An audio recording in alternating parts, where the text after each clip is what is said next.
ہم سب کی عزت و آبرو مصطفیٰ کے نام سے وابستہ ہے. ہرچے دری دنیا باد مصطفیٰ است. جو کچھ بھی اس دنیا میں ہمیں ملا ہے وہ مصطفیٰ کے بعد ہی اس کا مقام ہے. ہماری ماں ہو، ہمارے باپ ہو، ہمارے بھائی ہو، ہماری بہنیں، ہمارے استاد، ہمارے پیر، ہمارا بادشاہ، سارے لوگوں کا مقام میرے مصطفیٰ کے بعد ہے. ہمارے لیے قرآن کہتا ہے النبی اولا بالمؤمنین من انفسہم. نبی مومنوں سے ان کی جان سے زیادہ قریب ہیں. اس لیے ہمارے احساسات حضور کے نام پر کچھ اور ہوتے ہیں.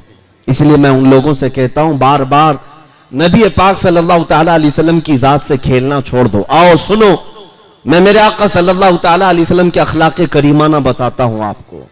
اور پڑھنے والے پڑھ لیے.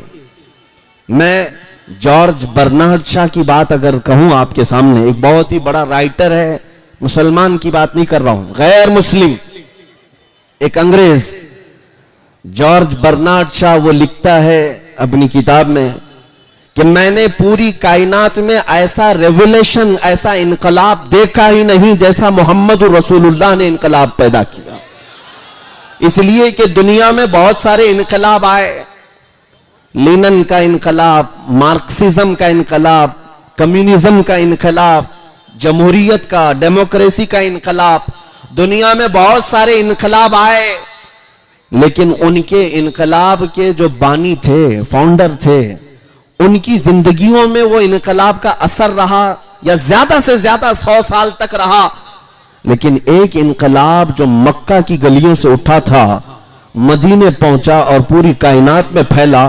جارج برنارڈ شاہ کہتا ہے 1400 سال ہو گئے اس انقلاب کو دنیا میں آئے ہوئے، اس رسول کا اثر اب تک کم نہیں ہوا بلکہ روز بڑھتا ہی جاتا ہے، روز بڑھتا ہی جاتا ہے. یہ میں نہیں کہتا، غیر مسلم جارج برنارڈ شاہ کی لکھی ہوئی بات میں کہہ رہا ہوں آپ کے سامنے. وہ اس لیے کہ عقل صاف ہوگی، مطالعہ کیا ہوگا، سمجھ میں آ جائے گا میرے نبی کی ذات کیا ہے. اور اسی طرح ہمارے اس ملک کے بھی کئی ایسے نان مسلم لوگ ہیں جو مفکرین ہیں اور بہت ساری کتابوں کے مصنف بھی ہیں. انہوں نے بھی میرے آقا صلی اللہ تعالیٰ علیہ وسلم کے متعلق کیا کہا ہے. میں اپنے نوجوان بچوں سے کہوں گا، موہن داس کرم چند گاندھی نے کیا لکھا، ڈاکٹر بی آر امبیڈکر نے کیا لکھا ہے، اور بھی بہت سارے لوگ ہیں، رویندر ناتھ ٹیگور، اور بھی کئی ایسی شخصیات کا میں تمہارے سامنے ذکر کر سکتا ہوں جنہوں نے میرے آقا صلی اللہ علیہ وسلم کی عظمت کا اعتراف کیا ہے. حضور اکرم صلی اللہ تعالیٰ علیہ وسلم کی شان کو انہوں نے لوگوں کے سامنے بیان کیا، حتیٰ کہ سکھوں کے سب سے بڑے گرو نانک نے تو باضابطہ میرے آقا صلی اللہ علیہ وسلم کی شان میں کئی نعتیں لکھی ہیں، اور انہوں نے یہ کہا ہے محمد نہ ہے بھکتی نہ ہج. محمد صلی اللہ تعالیٰ علیہ وسلم کو چھوڑ دیا جائے تو کوئی عبادت ہی نہیں ہے. یہ میں نہیں کہہ رہا ہوں، جنہوں نے اسلام یا قرآن یا حدیث پر عمل کرنے کا عزم نہیں لیا، ان لوگوں نے یہ لکھا ہے.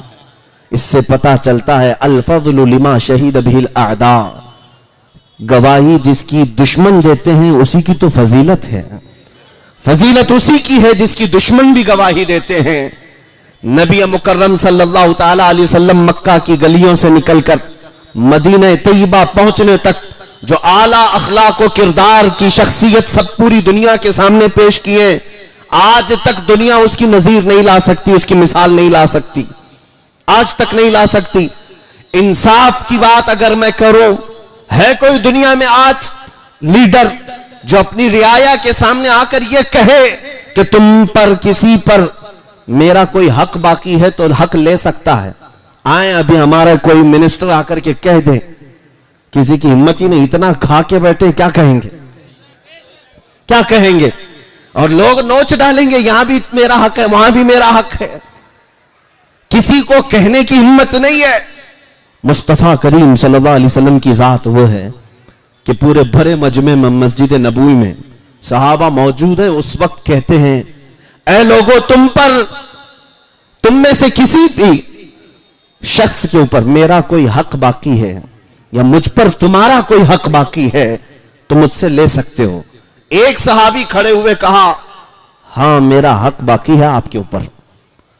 مجمع میں سے ایک صحابی کھڑے ہوئے کہا میرا حق باقی ہے آپ پر.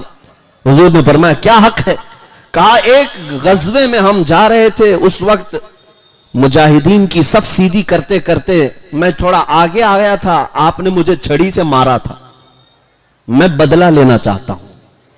اللہ اکبر. کون کہہ رہا ہے؟